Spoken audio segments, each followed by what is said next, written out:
8 meses atrás, construí este lago de vida selvagem para tentar atrair e ajudar alguns dos animais selvagens locais. Neste vídeo, compartilharei toda a história de como transformei um pedaço de grama sem graça em um ecossistema saudável e próspero. A ideia inicial para este projeto começou há 2 primaveras, quando construí este pequeno lago de vida selvagem com alguns materiais sobrando. Este não era um design tradicional, foi feito mais para fotografia, então tinha bordas elevadas e íngremes para canalizar os animais selvagens para o fundo do lago, e como havia apenas uma entrada e uma saída, esta era uma configuração ideal para filmar animais visitando a água. Nos meses seguintes, observei quantas espécies este pequeno lago estava se beneficiando, e foi durante esse tempo que decidi que queria dar a elas algo ainda melhor. Um lago maior, mais favorável à vida selvagem, que não se concentra apenas na água, mas também em características benéficas do habitat e flores silvestres nativas. Avançando para este ano, algumas semanas quentes e ensolaradas em março derreteram a neve, e eu comecei a trabalhar no meu novo lago para a vida selvagem. Comecei removendo toda a grama, e depois cavei os diferentes níveis do lago. Em sua parte mais profunda, tem cerca de 1,2 metro, o que ajudará a manter a temperatura da água mais estável ao longo do ano. Também será um ótimo lugar para o crescimento de plantas submersas e para sapos, girinos e insetos aquáticos escaparem de predadores. Assim que terminei de cavar o lago, imediatamente comecei a montar o revestimento do lago. Eu nunca tinha instalado um revestimento deste tamanho e realmente não sabia o que estava fazendo. Mas conseguimos instalá-los sem furos ou grandes problemas, então sou muito grato por isso. Os canos que iam para o antigo lago ainda estavam congelados, então tivemos que enchê-lo um barril de cada vez. E enquanto enchia, construí uma pequena parede de pedras ao redor da parte funda, para que a areia não fosse levada pelas bordas. E uma vez cheia, até o topo usei a areia restante para preencher as bordas e alisar a superfície ao redor do lago.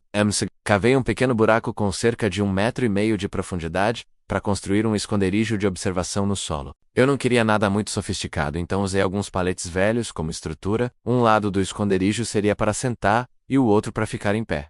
E por causa do design, consegui fazer um pequeno jardim no telhado do abrigo. Peguei algumas cebolinhas e sédames das bordas da minha construção anterior de lago e plantei aqui como uma forma de lembrar o antigo lago. Usei uma rede camuflada para cobrir o exterior do abrigo, e aqui está a aparência do novo lago até agora. Você pode ver que o antigo atrás é menor e não tão natural. Antes de preencher o antigo lago, transferi algumas taboas e juncos para seu novo lar. A próxima grande coisa que eu precisava fazer era montar todo o habitat da vida selvagem. Comecei arando a área ao redor do lago e removendo o máximo de grama possível. É aqui que verei o prado de flores silvestres. Esta foi, sem dúvida, a pior parte de toda a construção. Eu não me importava com a atividade física, mas o trabalho era simplesmente entorpecente e interminável. É triste dizer que perdi 30 horas da minha vida arando e varrendo, e no final, nem era um bom trabalho. Para minha própria sanidade, eu apenas disse a mim mesmo que tudo ficaria bem, e colei um adesivo.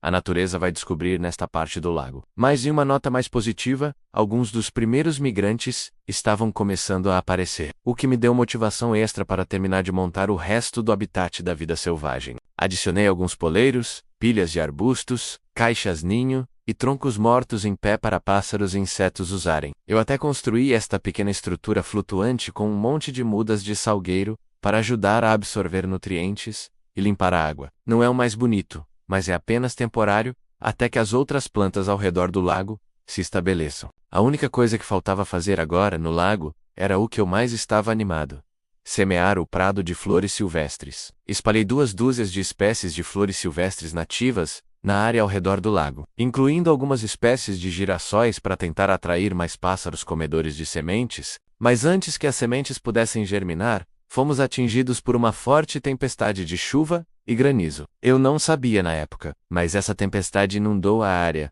e muitas das sementes que coloquei flutuaram e se acumularam em pontos baixos ao redor do lago. Isso significava que as sementes cresceriam em grupos, em vez de uniformemente espaçadas. Mas, felizmente, a natureza não desperdiça 1 centímetro, e, com a chegada do clima quente da primavera, vi que alguns dos pontos vazios no prado estavam sendo preenchidos naturalmente por outras espécies de plantas locais. Foi nessa época que notei pela primeira vez como as diferentes partes desse ecossistema estavam lentamente começando a se unir.